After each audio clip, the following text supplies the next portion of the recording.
Hi, second grade. Today for math, you're going to be looking at different forms of equal groups. So yesterday we looked at equal groups that were grouped in circles. You can also group things in different ways, like in something called an array. Today we're going to watch a video of a woman making arrays. She's going to do lots of different types of arrays and try to find the total in the arrays. I want you to watch this video, which can help you be an efficient counter when you start working today on your arrays. Let's watch and see what she says.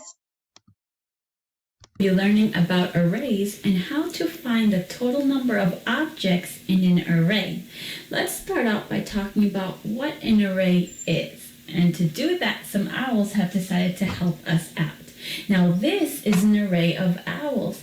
It's an array of owls because it has owls in straight lines, and they're actually standing on two tree branches. So because it has straight lines of owls, it is an array. An array also has rows and columns. So let's write those two words down because they're very important. So an array has rows and columns.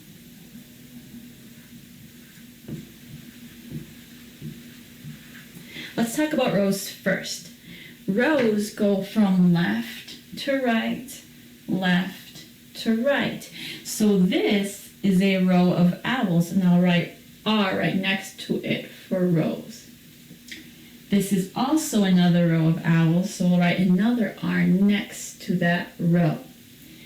A good way to remember that rows go from left to right is to think about the song, row, row, row your boat. And if you're rowing a boat and you're on the water, then your boat is in a horizontal position on the water, which means that you can see the boat from left to right.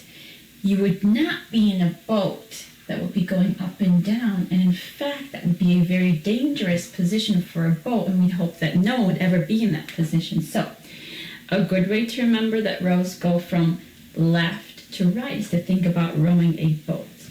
I will draw arrows here for us so that we remember that rows go from left to right. Now that we are done with the rows, let's move on to our columns. Columns go up and down, up and down, up and down. So this is a column of owls. Let's write a C above it for column. This is a column. This is also another column of owls, so we'll write a C. And this is also a column of owls, so we'll write a C for that column. A good way to remember that columns go up and down is to think about climbing a tree. So if someone is climbing a tree, they are either going up the tree or down the tree. That's a good way to remember that columns go up and down. All right. So to review, we have learned about what an array is.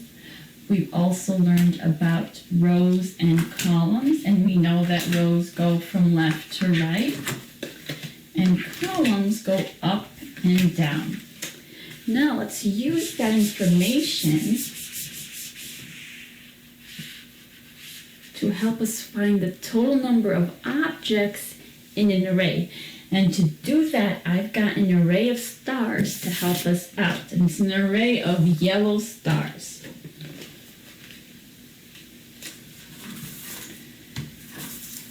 So, how could we find the total number of objects in an array?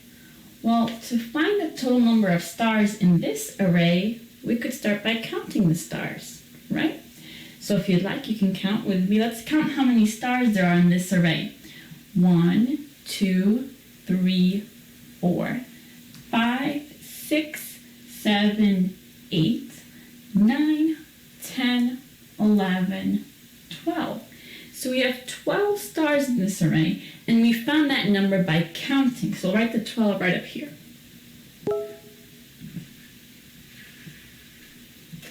Now, as you know, in math, there are different ways to solve the same problem. So instead of counting, we could actually use our rows and columns to help us find the total number of stars. I'll show you what I mean. Let's start with the rows first. Let's label each row. So let's write an R for every row of stars. Remember, rows go from left to right, so this is a row of stars. This is another row of stars.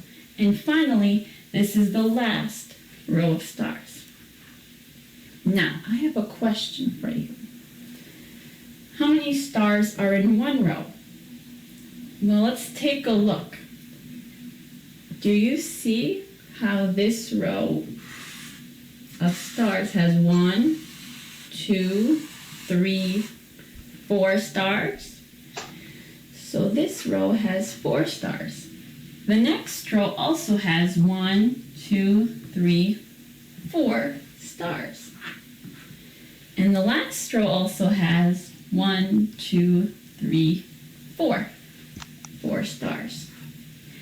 Well, to find the total number of stars, all we have to do is add these rows together. So I would need to add 4 plus 4 plus 4. Let's start off with the 4 plus 4, and then we can add the remaining 4. If we know our doubles, and if we double 4, we get 8. So 4 plus 4 is 8. I've still got that 4 left over. We can use a count-on strategy. So we have 8, 9, 10, 11, 12. And do you see how we got the same answer using the rows as we did when we counted? We still got 12 either way. So that's one way you could find the total number of stars. We could also use our columns to help us out. So let's start off by labeling the columns, and then we'll use that to help us find the total. Remember, columns go up and down. So this is a column of stars, so we'll write a C above it. This is also a column of stars, so we'll write a C above it. Another column of stars, so we'll write C. And finally, the last column of stars, so we'll write a C above that column. Now, how many stars are in one column?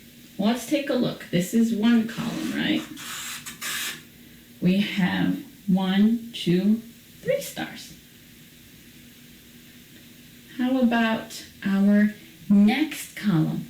We also have 3 stars.